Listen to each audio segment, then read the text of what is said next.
From the JAMA Network, this is JAMA Otolaryngology Head and Neck Surgery Author Interviews. Conversations with authors exploring the latest clinical research, reviews, and opinions featured in JAMA Otolaryngology Head and Neck Surgery. Hello and welcome to our listeners around the world. I'm Dr. Paul Bryson from the Cleveland Clinic. You're listening to JAMA Oto Author Interviews. Thanks for joining us. I'm joined today by Dr. Eric Kezirian from the David Geffen School of Medicine at UCLA. He is a professor in the Department of Head and Neck Surgery. And we're going to be talking about some original research that he led regarding the Anteroposterior and Lateral Epiglottis-Related Obstruction in adult obstructive sleep apnea. Welcome to the podcast, Dr. Kezirian. Well, thank you. It's great to be here. Well, I was excited to read your work. As we discuss this project and manuscript, I was wondering if you might be able to share with the listener a little bit of your background and the focus of your work leading up to the project. Sure. So for my entire career now, over 20 years, I've been really focused on the surgical evaluation and treatment of obstructive sleep apnea. And obviously, it's a little bit ivory tower being an academic center and having such a specific focus. But really, the things that we treat are common conditions and really affect a wide variety of people and certainly present to general otolaryngologists, people of all disciplines. So my research has focused on drug-induced sleep endoscopy for my entire career. And what drug-induced sleep endoscopy, or DISE, is the endoscopic evaluation of patients under unconscious sedation. The idea behind it as an evaluation technique for sleep apnea surgery is that unconscious sedation can mirror what might be happening during natural sleep. And by performing endoscopy, we can get a sense of the areas of the pharynx that are contributing to airway obstruction anatomically. And those can be areas to target with different interventions, surgery, even oral appliances, or sometimes a combination of those two modalities. And this was something that, we've been doing this for a long time.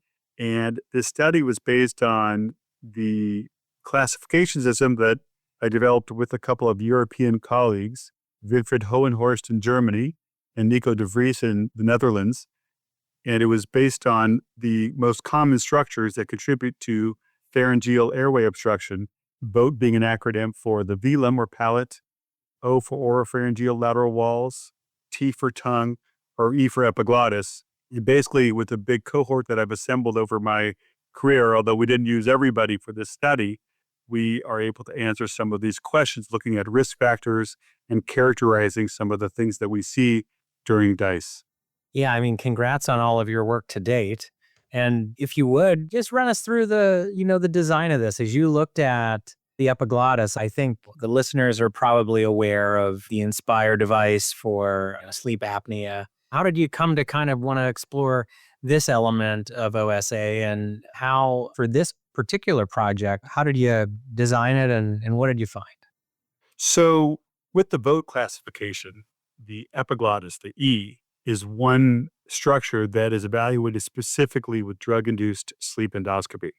And the idea is that various approaches, awake exam, imaging studies, can't reveal whether the epiglottis might be playing a role. And that can be important because the evidence is not perfect, but epiglottis-related obstruction may be associated with poorer outcomes for soft palate surgery, oral appliances, or even positive airway pressure therapy.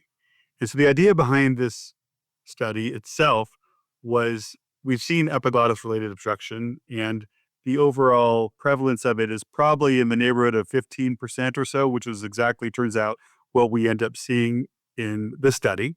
But we think about risk factors, and specifically, this study was based on the two what are called configurations of epiglottis-related obstruction. Some patients, when it seems to obstruct the airway, it's more in an anteroposterior or front to back direction, whereas other patients, is less common. They get a folding of the epiglottis, which when we developed the BOAT classification, we called it the lateral configuration. And this study was based on looking at those two different kinds of configurations that we see.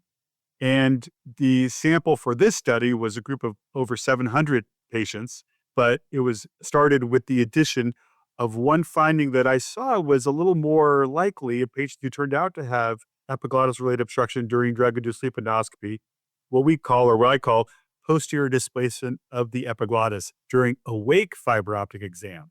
And I define that as basically visualization into the vallecula, the base of the vallecula, with the tip of the endoscope at the level of the soft palate. And the idea is that if the epiglottis is posteriorly displaced off the tongue base, then you can see pretty easily into the vallecula. You don't have to worry about various maneuvers, whether it's, tongue protrusion or whatever that exposes the vallecula more easily. If you could see into the vallecula directly from that vantage point, then they have this posterior displacement. And what I saw was this is a little bit more common with epiglottis-related obstruction. So this was a broader study that looked at risk factors for the two different configurations of epiglottis-related obstruction and included this finding that I was noting, whether it was present or absent in the last over 700 patients. Yeah, I mean, that's great. It's a huge number, right? And that's probably in addition to all of the clinical experience you've had over the years, kind of thinking about how things are shaped back there. So as you look ahead, what's next for you? Like, what should we be looking for as this line of inquiry evolves?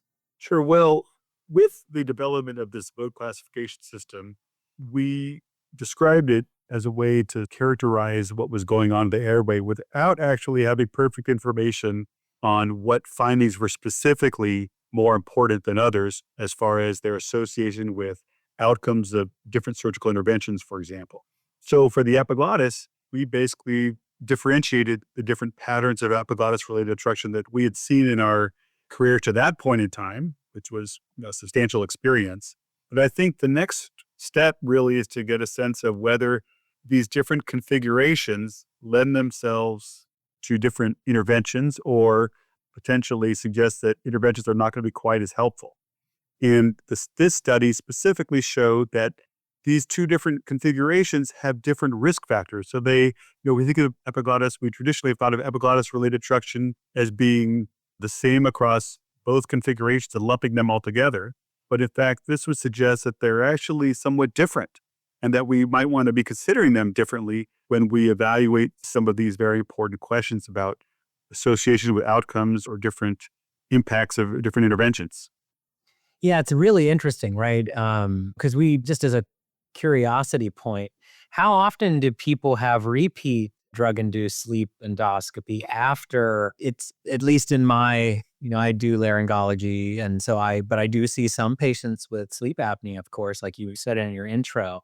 How often do you pick an intervention and then find yourself doing another drug-induced sleep endoscopy? Because sometimes you get the Epworth score and maybe a repeat sleep study. So how often do you get a chance to kind of see the configuration again, or how often will they wear an appliance for a repeat DICE?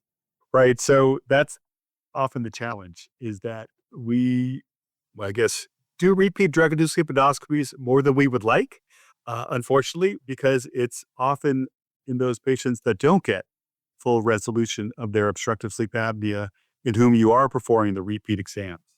So in terms of a perfect world, having a certain finding, in this case, a certain configuration and degree of epiglottis-related obstruction, doing an intervention, and then reassessing the people that don't do as well as we would like.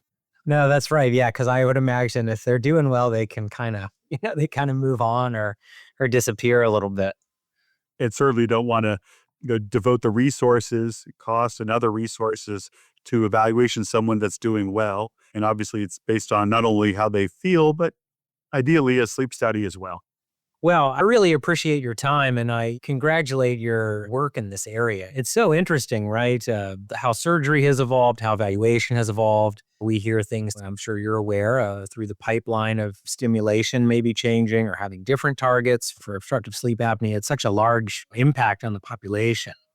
Absolutely. It's, I think that till recently, the only available hypoglossal nerve stimulation system required use of drug-induced sleep endoscopy prior to implant in order to determine candidacy.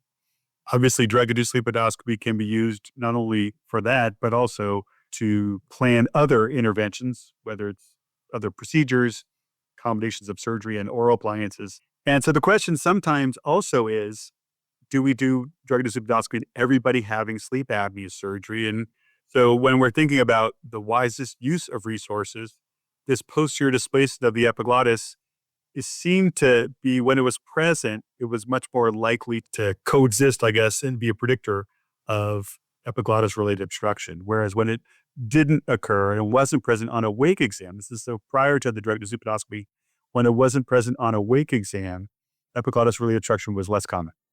Very interesting, right? So it brings home its importance a bit. And, on the awake exam too. Indeed. Well, I really appreciate your time and, certainly look forward to, more research from you and your group, and really glad to be able to support it and get it out there through JAMA Odo. Thank you again. Always great to speak with you all and people who are interested in this field. I'm Dr. Paul Bryson, and I've been speaking with Dr. Eric Kezirian about anteroposterior and lateral epiglottic-related obstruction in adult obstructive sleep apnea. You can find a link to the article in this episode's description. This episode was produced by Daniel Musisi at the JAMA Network. To follow this and other JAMA Network podcasts, please visit us online at jamanetworkaudio.com or search for JAMA Network wherever you get your podcasts. Thanks for listening. This content is protected by copyright by the American Medical Association with all rights reserved, including those for text and data mining, AI training, and similar technologies.